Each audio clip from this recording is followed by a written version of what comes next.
Tener en cuenta la distancia de la casa a la escuela, sí. Sí, yo vi que el otro día uno estaba enojado, un tipo de la derecha española estaba enojadísimo porque se habla de la ciudad de los 15 minutos, ¿no?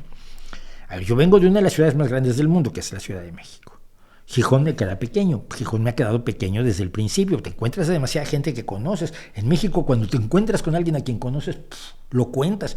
Uy, el año pasado una vez me encontré a fulanito, pero no te encuentras a nadie, es una ciudad absolutamente anónima y masificada y me cae bien, me caía muy bien a mí. Pero Gijón me parece pequeño, pero a raíz de la pandemia, el estudio que yo tenía en el centro de la ciudad lo pasé aquí, que es a 3 calles de mi casa. El otro día me di cuenta que me paso semanas sin salir del barrio. O sea, el centro de salud está aquí enfrente, la farmacia está una calle más para acá, mi dentista está 2 calles para allá, al perro lo paseo en el jardín, mi hijo juega en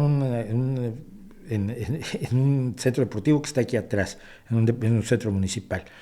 Y entrena en una pista de baloncesto callejero que tienen aquí junto. Y no tengo que salir del barrio más que cuando quiero salir del barrio, lo cual está muy bien.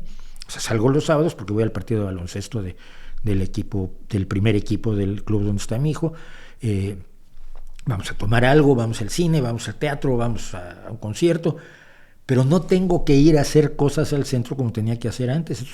De todos modos, siendo yo un animal flor de asfalto de ciudad enorme, me gusta esta idea de que puedo buena parte de mi vida llevarla a cabo en una ciudad de los 15 minutos, que es este barrio.